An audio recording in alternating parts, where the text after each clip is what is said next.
Assalamualaikum warahmatullahi wabarakatuh. Apa kabar Anda semua? Pasti udah lama ini banyak yang nunggu-nunggu manusia merdeka Bangsa Ididu menghilang dari peredaran. Assalamualaikum Bangsa Ididu. Waalaikumsalam warahmatullahi wabarakatuh. Iya. Ini kalau ada soal heboh-heboh kereta Cina dan Anda nggak bicara ini nggak afdol karena kan Anda salah satu orang yang paling kencang berteriak, sering tweet war dengan staf khususnya menteri segala macam soal begini-begini ini penting dijawab. Nah, karena sekarang ternyata ini jebakan Cina, utang Cina yang seperti kita bahas berkali-kali itu sudah di depan mata ini dalam kasus apa kereta api cepat Cina ini, Bang Said itu. Ya, saya kebetulan lagi di Sydney. Oke. Jadi dan saya membaca sangat sangat terenyuh Nah, tentang jebakan tersebut. Saya pikir di channel ini kita sudah bahas 3-4 tahun lalu, ya, ya. menyatakan bahwa eh, tahapan jebakan kereta api Cina itu kan sudah terjadi. Nanti kita uraikan jebakannya seperti apa. Terus sekarang sepertinya sudah terjebak Mhm. dan tidak ada lagi jalan keluar. Dan yang terakhir kita harus menyampaikan rakyat sudah berhak menuntut apa Mhm. dan pengambil kebijakan harus siap bertanggung jawab seperti apa. Saya pikir itu sudah Ya, saatnya kita buka semua. ya, Oke, oke. Mhm.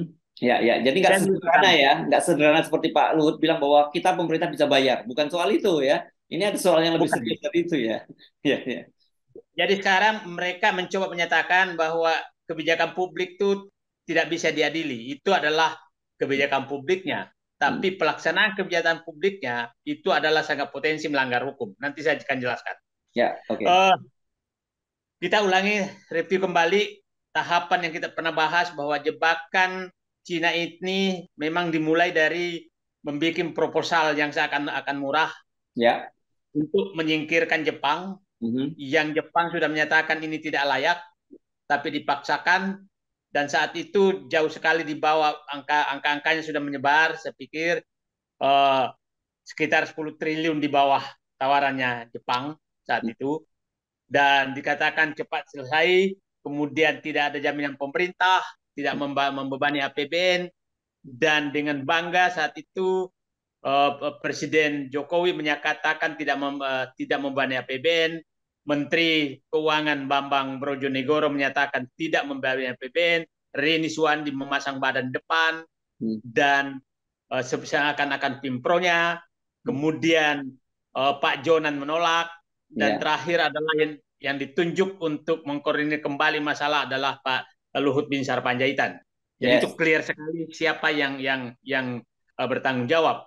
Hmm. Nah, setelah itu ternyata pemerintah minta jebakan, minta jaminan pemerintah dan seingat saya Menteri Keuangan Sri Mulyani mengizinkan Hmm. memberikan jaminan pemerintah. Hmm. Nah, itu jaminan terhadap proyek.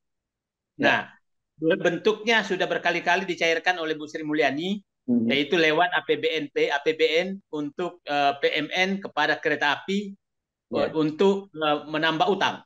Mhm. Jadi Mhm. itu realisasinya sudah terjadi dan itu Sri Mulyani yang mengeksekusi.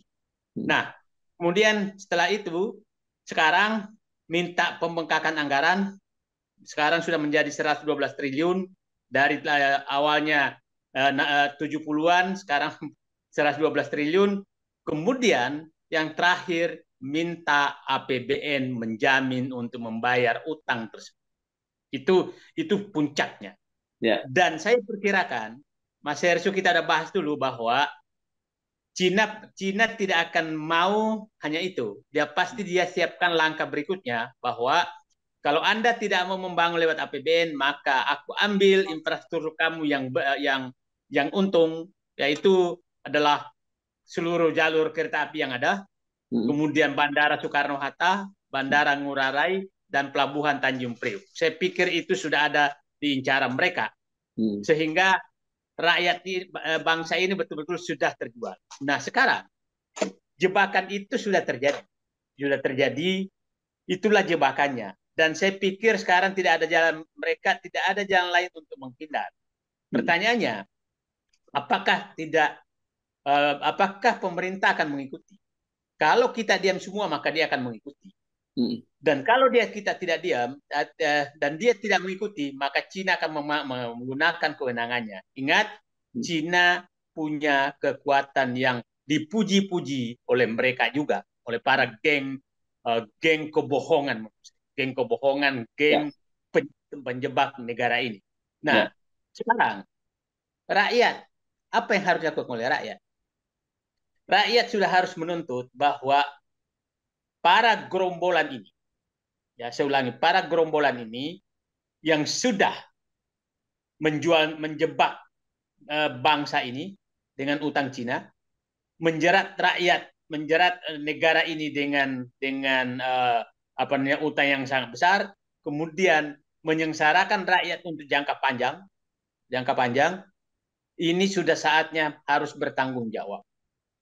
Nah, pertanggungjawabnya seperti apa? Banyak pihak menyatakan bahwa ini kebijakan publik. Nah, perlu saya jelaskan, dalam kebijakan publik itu ada namanya implementasi kebijakan publik. Hmm. Saya kasih contoh saja, kebijakan membangun kereta api cepat itu tidak bisa diadili Hmm. karena kebijakan publik. Ya. Tapi keputusan untuk memilih Cina yang menyebabkan negara ini rugi, negara ini terjebak, rakyat tersengsara, itu bukan kebijakan. Itu adalah keputusan. Oke? Okay? Dan setiap keputusan itu bisa diadili. Kasih contoh, Mas Hersu, Hmm. kasus Bank Senturi, itu Ya. kebijakannya tidak diadili pada Hmm. saat dinyatakan bailout. Tapi pelaksanaan bailout-nya itu sangat potensial untuk pidana. Itu contoh paling nyata. Oke. Okay? Hmm. Nah, kereta api cepat, keputusannya menyatakan membangun kereta api cepat, itu adalah kebijakan publik. Tapi menyingkirkan Jepang, dan yang Jepang menyatakan tidak layak, dan memaksakan Cina dengan masuk dengan jebakan, dan menyebabkan uang rakyat dipakai, dan merugikan untuk jangka panjang, itu adalah tindak pidana. Hmm. Oke, jadi tidak jangan menyatakan kebijakan publik tidak bisa diadili. Itu Mas Hersu. Jadi saya sih berharap rakyat sudah harus pemerintah sudah harus mempersiapkan diri untuk mempertanggungjawabkan secara politik dan secara hukum akibat kelalaian mereka mengambil keputusan untuk membangun kereta api cepat. Itu pernyataan saya. Dia sudah harus siap mempertanggungjawabkan secara politik dan secara hukum. Yes.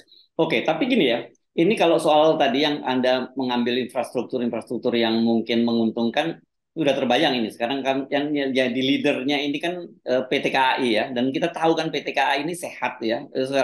Salah satu BUMN yang sehat, yang kemudian tidak diberi beban ini untuk mengambil alih ini setelah Waskita Karya mengundurkan diri dari sini ya, Mbak Saidi Duka. Ini kan Yep. dampaknya bakal serius ini dong terhadap public transportasi kita, terutama kereta api. Sangat berdampak, Mas Heru. Saya bilang begini, saat nanti kereta api ini diresmikan, maka seluruh utang kereta api ini akan masuk ke neraca kereta api. PT Nah, KAI pada ya. saat masuk neraca, ini kan belum masuk neraca Ya. karena masih proyek.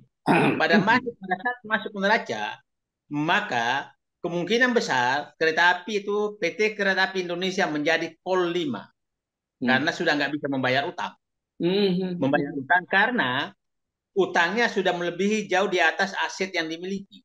Ya. Akhirnya, dampaknya sekarang rakyat sudah menikmati betapa mahalnya tiket-tiket kereta api sekarang. Hmm. Karena untuk menutupi cash flow kereta api yang sudah sangat berat karena menanggung kereta api Cina. Jadi rakyat sudah menderita walaupun belum membayar utang ke Cina. Hmm. Nah, dampak berikutnya kalau nanti Cina meminta bandara dan lain-lain, maka kita juga sudah akan kehilangan semua yang dinikmati oleh rakyat dan diambil semua oleh Cina. Jadi Ya. saya katakan sekarang, mohon maaf kalau ada yang menyatakan sepertinya sekarang pemerintah sekarang susah membantah bahwa pemerintah sekarang adalah pemerintah bandar Cina. Hmm. Itu kenapa saya katakan demikian? Satu, Mas Hersu, memberikan kereta api cepat. Dua, memberikan tambang-tambang secara gratis yang menyatakan tambang nikel itu sudah 99% itu dikuasai oleh Cina. Nah, itu sebenarnya berarti memang pemerintahan ini tidak bisa membantah tuduhan bahwa memang terlalu condong untuk memberikan karpet merah kepada perusahaan Cina. Itu Mas Hersu. Ya, oke. Ini ada pengalaman ya kalau pengambilan ini jangan dibilang nanti kita ngarang-ngarang ya. Itu terjadi ada di Sri Lanka. Saya ngulang, ini sering kita ulang ya kasusnya pembangunan Bandara Rajapaksa dan kemudian bandara itu mangkrak yang diambil alih akhirnya Pelabuhan Laut Dalam Hambantota. Itu kan yang dilakukan oleh Cina dan pengalaman sementara ini jadi pemerintah berikutnya itu juga kalau dari pengalaman Malaysia juga tidak bisa membatalkan perjanjian. Ingat ketika Pak Mahathir baru menang pemilu, beliau juga berniat membatalkan pembangunan kereta api cepat kereta api dari Kuala Lumpur ke Singapura kan dan Ya, kemudian ternyata nggak bisa juga karena sudah kena denda jadi terpaksa harus jalan terus jadi ini betul-betul dilematis buat buat bangsa buat rakyat ya bukan buat pemerintah. eh, saya ingin menyatakan betapa bodohnya pengambil keputusan ini. Itu Mas Hmm. Hersu ya. Kalau harusnya, kalau pintar sedikit aja, Hmm. itu kan pembangunan kereta api Laos sama-sama Cina ya. Ya ya ya. Hmm. Biayanya hanya sekitar 200 miliar per kilometer. Hmm. Kita tuh hampir 780 miliar per kilometer. Oke. Okay. Itu Hmm. sama-sama Cina, sama-sama kereta api cepat. Oke. Hmm. Yang kedua, bunga sangat lucu bahwa bunga mata asing sampai 3,4 apa namanya Persen. persen. Hmm. Itu sangat tidak masuk akal. Hmm. Nah, dulu Jepang kan memberikan utang kalau mau, tapi Ya. menyatakan tetap tidak layak, walaupun dikasih utang, hanya utangnya 0,1% Ya. bunganya. Hmm. Berarti coba bayangkan 0,1 ke 3,4 itu berapa ratus persen Hmm. apa namanya bunga utangnya. Nah, bunga utang saja sudah akan menanggung sekitar 2 triliun Yes. per tahun. Hmm. Bunga utangnya saja. Hmm.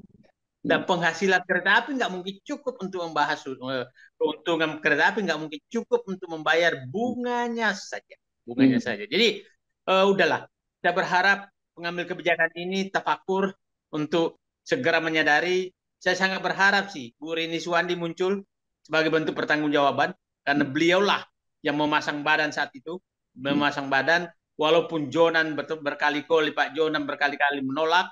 Hmm. Nah, saya saat itu masih di dalam pemerintahan, jadi saya tahu diskusinya seperti apa. Tapi Hmm. memang menurut saya adalah dua tokoh yang harus sangat bertanggung jawab adalah Presiden Jokowi sendiri Ya. dan Ibu Rini Sumarno ya. Ya. apa namanya dan Ibu Rini Suwandi. Kementerian Keuangan memberikan jaminan dan menurut saya yang terakhir adalah yang ditunjuk menjadi koordinator penyelesaian masalah ini yang datang berunding adalah Bapak Luhut Binsar Panjaitan. Yes, oke. Jadi mari kita tunggu, jangan jangan terpukau dengan retorika-retorika pemerintah bahwa bunganya itu bunga sangat kecil, kemudian pemerintah masih bisa bayar karena pajak kita sekarang perolehan pajak kita dari ekspor ekspor itu tinggi sekali, begitu ya, Bang Said itu. Persoalannya bukan di situ, ya, karena ini adalah utang utang jangka panjang, apalagi ini kan mereka minta konsesinya sampai 80 tahun ya. Kita membayangkan Ya, 80 tahun yang akan datang teknologi kita udah berubah luar biasa dan ini udah jadi besi tua gitu ya Bang tadi ya. Ya. nah, harus diingat Pak Hesu, ini kan itulah pentingnya pemimpin tuh ada otaknya sebenarnya. Hmm. Karena tidak ada bukti loh bahwa kereta api cepat itu di dunia ada yang untung. Ya. Hmm. Hmm. Tidak ada bukti. Jadi ini kan hanya gengsi-gengsi demi apa namanya demi gengsi saja sehingga menyatakan itu. Jadi saya ingin menyatakan kembali menutup pernyataan ini bahwa segeralah rakyat menuntut pertanggungjawaban politik Ya. terhadap kesalahan pengambilan kebijakan dan saya berharap rezim sekarang siap-siap bertanggung jawab politik dan bertanggung jawab secara hukum Oke. atas beban yang keputusan yang diambil untuk menyengsarakan rakyat ke depan. Itu Mas Hersu. Baik, terima kasih Bang Ferido. Assalamualaikum warahmatullahi wabarakatuh. Waalaikumsalam.